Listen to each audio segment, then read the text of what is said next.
Okay, this is the second of our Jesus quiz. We've already done one. Let's have a look at the first question. There's a movie star called Dwayne Johnson and he's been nicknamed The Rock. I think you can see why. Pretty tough looking guy. Jesus nicknamed one of his disciples The Rock also.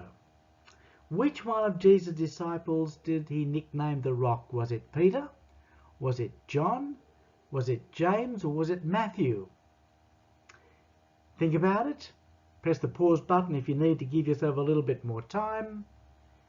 And then we'll find out which one was it that was called the Rock.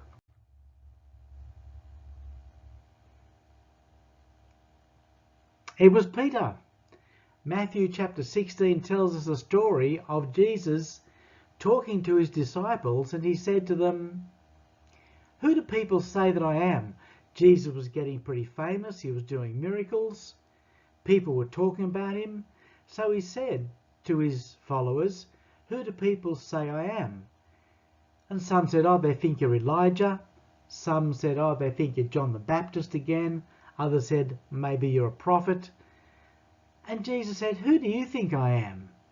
And Peter answered and said, "I think you are the Messiah, the Christ, the Son of the living God." And Jesus said to him, "You know, men haven't told you that, God told you that. And from now on I'm going to call you the Rock, or a small rock like a stone." And so that became Jesus' nickname. Peter's nickname. So in actual fact, Peter's real name was Simon, but we all call him Peter because that was Jesus' nickname for him. The word Peter comes from the Greek name Petros, but in fact that's a word that we're sort of familiar with. If you've ever heard of petrified wood, that's old wood which has had silicon atoms sifted into it and they've gone hard like a rock. So that word petrified wood means wood that's been turned into a rock, rock meaning the name Peter. So that's how he got his nickname. Next question. Which two of Jesus' disciples did he nickname from the sound of a storm? Imagine you're in the middle of a storm. Jesus decides to nickname a pair of his disciples after the sounds of the storm.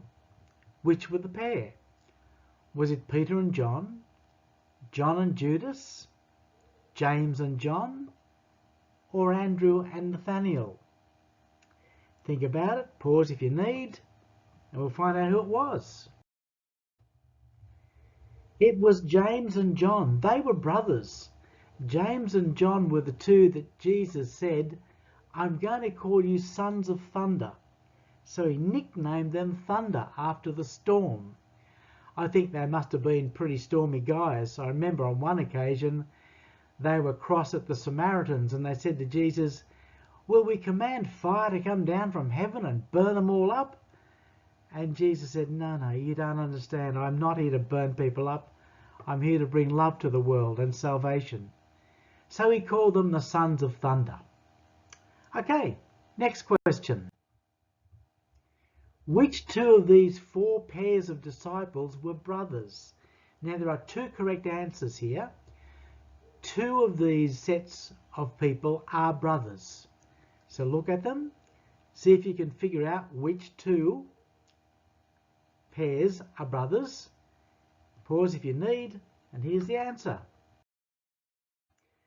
Peter and Andrew were brothers, and James and John were brothers.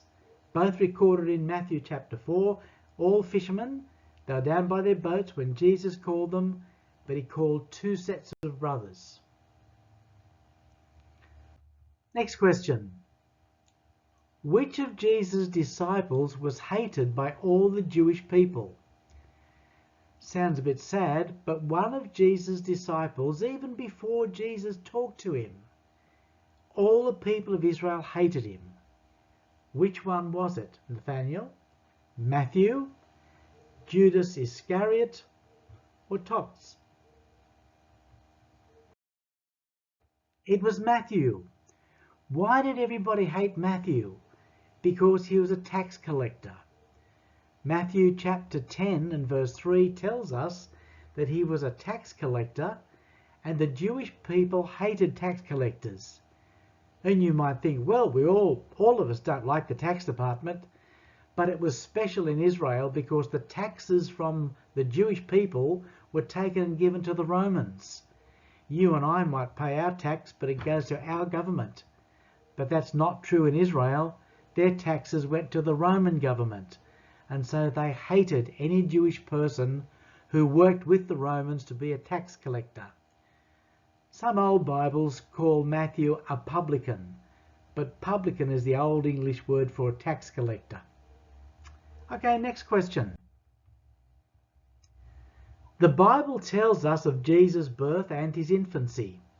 It tells us the story of how he was born, and then when Herod tried to kill all the little boys, his parents took him down to Egypt for a couple of years, then brought him back. Then the Bible tells us of his preaching at age 30.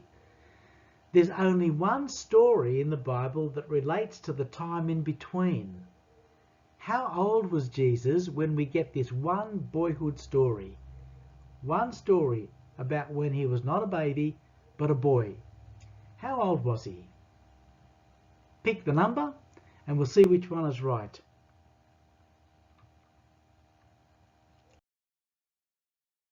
He was 12, recorded in Luke chapter 2. His parents took him, and along with lots of their relatives, up to Jerusalem for the special feast, and on their way back, his parents thought he was with his cousins. And after a day, they looked around and couldn't find Jesus, so they had to go back to Jerusalem to get him. But he was 12. That's the only story we have of Jesus' boyhood. Okay, next question. Jesus spent much of his time around the Sea of Galilee. The fourth gospel gives this sea another name.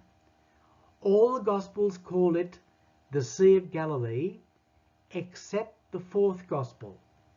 What does it call it? Does it call it the Salt Sea, the Sea of Tiberias, the Mediterranean Sea, or the Red Sea? Okay, need a bit of time? Press your pause button. Think about it. Which one does the last gospel call the Sea of Galilee? It calls it the Sea of Tiberias. It also calls it the Sea of Galilee in some places, but in at least 3 places it calls it the Sea of Tiberias. Probably because the last gospel was written for Gentile people, that is, people that were not Jewish. So Christians who were not Jewish may not be familiar with the name Sea of Galilee, and so the writer of the fourth gospel gives it the Roman name, the Sea of Tiberias. Okay, next. Which book of the Bible contains the very last words of Jesus? The very last message Jesus gave is contained in one of these books of the Bible. Was it the Gospel of Matthew? Is it the book of Acts? Is it the Gospel of John? Or is it the book of Revelation? Think about it. Pause if you need. Pick one of those answers. Which one has Jesus' last words? The book of Revelation, the very last book in the Bible. After Jesus was crucified and he was raised from the dead and he was taken up to heaven, quite a long time after, probably decades later, he appeared in a vision to a man called John. It might have been the Apostle John, but it may not have been. There were lots of Johns. He talked to this person and gave them his last message. So the last words of Jesus are in the book of Revelation. Okay, next. Which did Jesus say was the greatest of all commandments? Jesus told his followers that there was a great commandment that covered all the others. Was this greatest commandment, number 1, to follow God's laws, number 2, to obey your parents, number 2, to preach, or number 4, to love God and our neighbour? Which one did Jesus say was the greatest of all? Pick the one you think is right and we'll see. To love God and love our neighbour is the greatest of all commandments. Matthew chapter 22. In fact, Jesus said, upon this one commandment, to love God and your neighbour, all of the Bible hangs on that commandment. Everything written in the Bible is wrapped around the commandment of love God and love your neighbour. Okay, next one. How did Jesus say his followers would be recognised? How do your friends or your family around know that you are a follower of Jesus? Jesus told them very specifically, and here's the possibilities. Is it if you have love for one another? Is it by the teachings? Is it by the miracles? Or is it by living together? Which one shows true followers of Jesus? Pick your answer. Pause if you need to. Love for one another. Jesus said in John chapter 13, by this everybody will recognize that you are my disciples if you show love one for another. Just shows you how important the concept of love is to the Christian life. Okay, next one. Was Jesus baptized? Well, 4 possible answers I put here.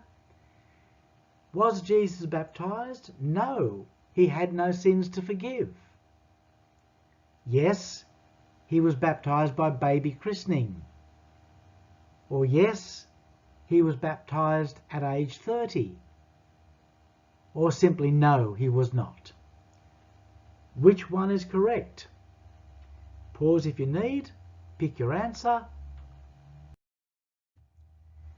Yes, Jesus was baptized at age 30. In Matthew chapter 3, we're told that he came down to John the Baptist in the River Jordan and he said, I want to be baptized. And John said, no, you should baptize me.